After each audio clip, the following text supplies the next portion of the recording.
नमस्ते। मुझसे एक साधक ने प्रश्न पूछा है कि हम विचार शून्य कैसे हो सकते हैं। ऐसा नहीं कि सिर्फ ध्यान में ही विचार शून्य हो सके, हम दिन में भी या रात में भी कभी भी विचार शून्यता की स्थिति कैसे प्राप्त कर सकते हैं। तो चलिए आज मैं आप सभी को एक ऐसी ध्यान विधि बताती हूँ जिससे कि आप सुबह भी विचार शून्यता की स्थिति प्राप्त कर सकते हैं, या आप कहीं पर भी हो, दिन में भी या रात में भी आप विचार शून्यता की स्थिति प्राप्त कर सकते हैं। तो चलिए शुरू करते हैं। अगर आप ब्रह्म मुहूर्त में ध्यान कर रहे हैं तो बहुत अच्छा है। आप सुबह ब्रह्म मुहूर्त में उठिए और अपने ध्यान का आसन ले लीजिए और आप पालथी मार करके बैठ जाए। अपनी कमर, रीढ़ की हड्डी और गर्दन सीधी रखें। अगर आप दिन में यह ध्यान विधि अप्लाई कर रहे हैं तो आप कुर्सी पर बैठ के भी कर सकते हैं। तो अपने ध्यान का आसन लेके आप बैठ गए, फिर आप अपनी दोनों आंखें बंद कर ले और फिर अपने दोनों हथेलियों को घुटनों पे फैला के रख दें।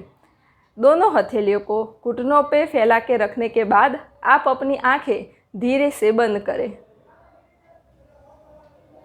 अपनी आंखें धीरे से बंद करने के बाद आप 3 बार गहरी सांसें लें और जब आप गहरी सांसें लें तो आप यह भाव रखें कि मेरे भीतर सकारात्मक ऊर्जा प्रवेश कर रही है, और जब आप सांस छोड़ें तो यह भाव रखें कि मेरे भीतर जो भी नकारात्मकता है, जो भी अशुद्धियाँ है, वह सब बाहर जा रही है।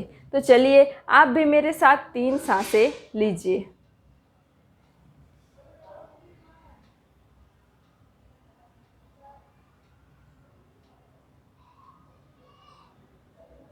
तीन बार गहरी सांसें लेने के बाद अब जो साधक नए नए ध्यान की शुरुआत करते हैं या नए नए ध्यान मार्ग में जुड़ते हैं, उनके यह समस्या तो अक्सर होती है कि उनको विचार बहुत आते हैं, ध्यान लगता नहीं, या जो ध्यान करते ही नहीं उनको दिन भर में भी यही समस्या रहती है कि उनको बहुत सारे विचार आते रहते हैं, जाते रहते हैं। वो कुछ भी करे लेकिन उनके विचार बंद ही नहीं होते, और वह विचार कुछ काम के भी नहीं होते, नकारात्मक होते हैं, व्यर्थ के होते हैं, लेकिन फिर भी वह विचार आते रहते हैं, जाते रहते हैं।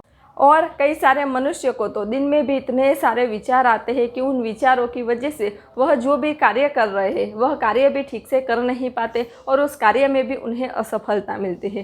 तो चलिए आज मैं आप सभी को यह सिखाती हूँ। तो अपने विचारों को शून्य करने के लिए आपने जो अपने हाथ की दोनों हथेलियाँ अपने घुटनों पर रखी है, तो उन हथेलियों को ही आपको बारी बारी से देखना है।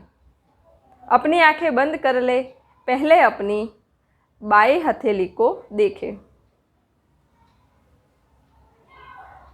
आंखें बंद करके ही देखना है। अपने अंगूठे की ओर जाना है, फिर पहली उंगली की ओर जाना है, फिर दूसरी उंगली की ओर जाना है, फिर तीसरी उंगली की ओर जाना है, फिर चौथी उंगली की ओर जाना है, फिर अपने हाथ की यह हथेलियों पे जाना है।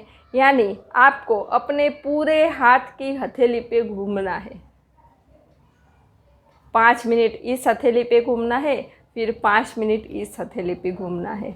आप अनुभव करके देखें, जैसे ही आप अपने हाथ की हथेलियाँ देखना प्रारंभ करेंगे वैसे वैसे आपके विचार बहुत कम हो जाएंगे और तुरंत ही आपको विचार शून्यता की स्थिति प्राप्त हो जाएगी। यह प्रयोग आप सुबह और शाम को भी कर सकते हैं, या आप कहीं पर भी बैठे हो तो अपने दोनों हाथ घुटनों पे रख दे और फिर आंखें बंद करके अपने हाथ की दोनों हथेलियों को देखना प्रारंभ कर दे। पहले एक हाथ की देखे, फिर दूसरे हाथ की देखे। तो जैसे ही आप इसे देखना प्रारंभ करेंगे आपको विचार शून्यता की स्थिति प्राप्त हो जाएगी, और इसकी रोज़ाना प्रैक्टिस करने से आपको दिन में भी अगर बहुत सारे विचार आते हैं तो उस विचारों की तीव्रता भी कम हो जाएगी। तो यह अनुभव करके देखें और मुझे कमेंट में ज़रूर बताएं कि इस ध्यान विधि से आपको कैसे कैसे अनुभव हुए। अगर आपको किसी भी ध्यान के बारे में या ध्यान विधि के बारे में जानना हो तो उसकी भी वीडियोस मैंने बनाई हुई है, उसकी लिंक मैंने डिस्क्रिप्शन बॉक्स में दी हुई है। अगर आपको ध्यान के बारे में कोई भी प्रश्न हो तो आप मुझे कमेंट में लिख के भेज सकते हैं, मैं आपको उसका उत्तर ज़रूर दूँगी। सब घटवासी परमात्मा को प्रणाम।